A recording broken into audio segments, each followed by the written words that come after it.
Hey, what's up, guys? In today's video, we're going to talk about the fact that Battlefield 6 actually has a new way to play the game. Yes, I know!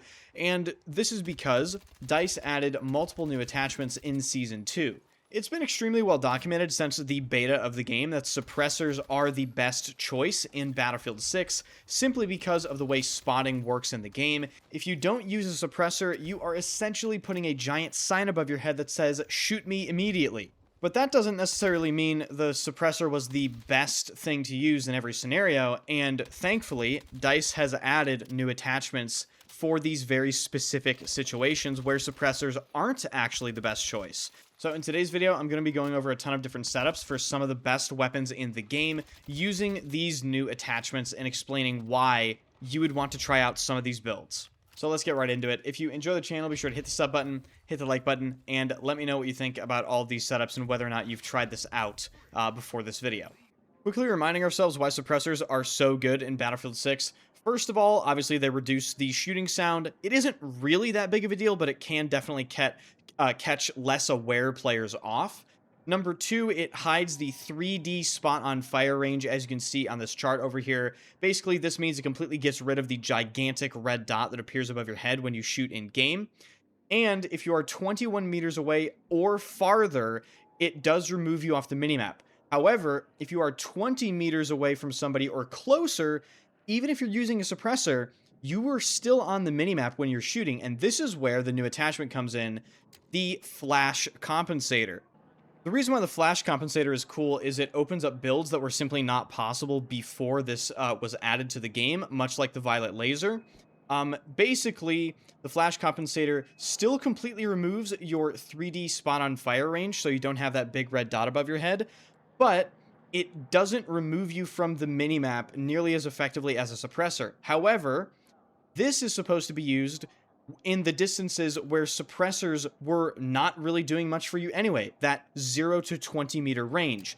So basically you use the flash compensator on weapons like the TR7, SMGs, close range weapons where suppressors simply weren't doing much for you anyway. You'll also notice that the flash compensator does not have the hipfire penalty that the more expensive suppressors have, except for the CQB suppressor. And it costs 5 less points, which is why it is so good to add onto these builds. It just opens up other possibilities. So with all that being said, let's start going over some builds with the flash compensator, but I want to make it crystal clear when you should use the flash compensator. You should pull flash compensator builds out when suppressors are no longer benefiting you very much in close quarters. That is like from 0 to 20 meters. So super congested close quarters fighting, which happens a ton on this game, and especially on the new map, Hagental Base. So from 0 to 20 meters, if you're using a suppressor, you're, in my opinion, better off using a flash compensator because it allows you to access different builds like this. This is a TR7 that still has access to recoil recovery and improved recoil buildup while retaining 200 millisecond ADS time, good recoil control from the grip, and double accuracy benefits from the light barrel and violet laser. So basically, this is a super accurate TR7 built for extreme close quarters, and I got called a slur for using this gun today and called a cheater. So use that build. It pisses people off because it's the TR7. Another really good build the flash compensator enables is for the VCR2. Of course, one of the best guns in the game right now. Of course, use the flash compensator, short barrel, green laser, and the canted stubby to retain 200 millisecond ADS speed with good recoil control, and just to mitigate some of the ADS movement speed penalty, you can use the lightweight ammo here. I'm using green laser, but you don't really have to use green laser if you don't want to. I just think if you're using a specialized build like this for close quarters, you should just go all out, you know, you can optionally use the red laser if you really don't want people to see your laser, but I honestly don't think it matters too much. I think maybe making your shots easier to hit might matter even more in those scenarios. Now onto another build that uses another new attachment added into in the Season 2 update. This build uses both the flash compensator and the brand new tack light aimed. We'll get into that a little bit, but you can see how many different attachments this build is allowed to have because we're using things that are less expensive, or this opens up different paths here. So you can see green laser again because you should only be using the NVO in close quarters anyway. So honestly, this might be one of the best builds in the game now for this weapon. Lightweight ammo, I'm using a 36 round magazine. Optionally, of course, you can use the 30 round, but I figured just for show, I'd use the 36 round. And then the lethal combination, right? So the NVO, one of the fastest killing weapons in the game, but only within 0 to 9 meters. That is why the flash compensator is so good. It just gives it a ton of benefits within its intended use case scenario. And on top of that, the new Tac-Light aimed attachment is bullshit. Guys, this attachment is bullshit. I just want to make it very clear. 5-point attachment that blinds enemies in close quarters whenever you decide to aim down sights for 5 points. It's ridiculous. I'm just going to be honest. So this is a really, really crazy NVO build. I would highly recommend trying this one out. I've been having a ton of fun with it. Next on our list is some of the carbines, namely the new M4A1. Look at this skin they added, guys. Acid drip. We got the blued dust cover there. Okay. Same concept pretty much as the NVO. I'm just blinding people with the light and using the flash compensator, but this one is even better because, of course, you can just get an attachment in almost every slot here. It has great hip fire, minimal recoil, better movement speedable ADS, faster reload, faster sprint out time.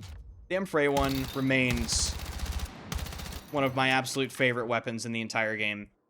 It is really, really good. And, of course, you probably know exactly where I'm going. The SG-553R, one of the best guns in the game still to this day.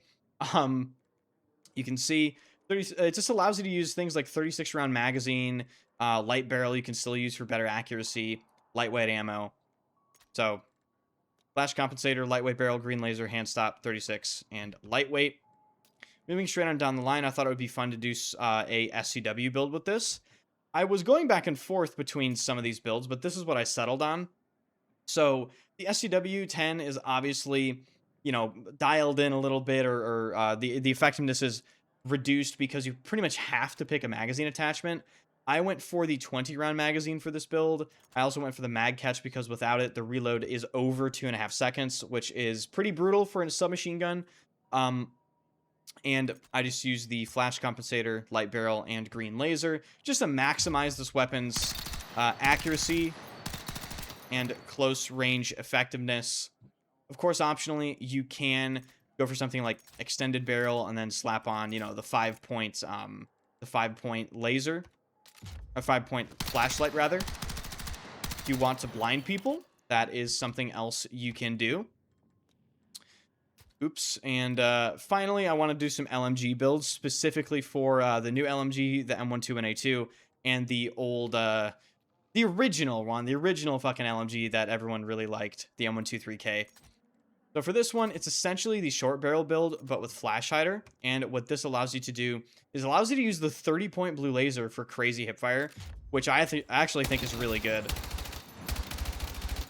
It's basically a 100-round SMG. I mean, what's not to like? 30-round blue laser, a 30-point blue laser, flash compensator, short barrel, hand stop, 100 rounds. And then you just take it into Hagenthal base and drop 100 kills.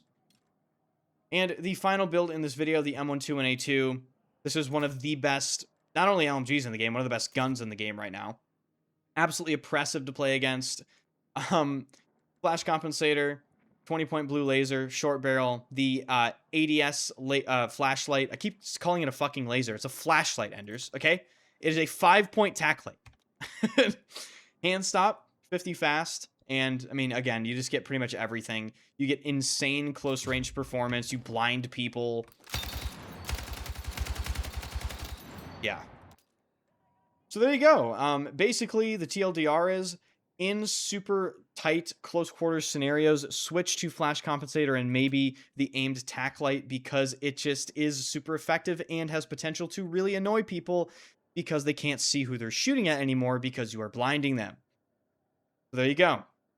If you enjoy this content, if you felt this was informative, be sure to hit the sub button, hit the like button, and let me know if you enjoy let me know if you enjoy using any of these builds.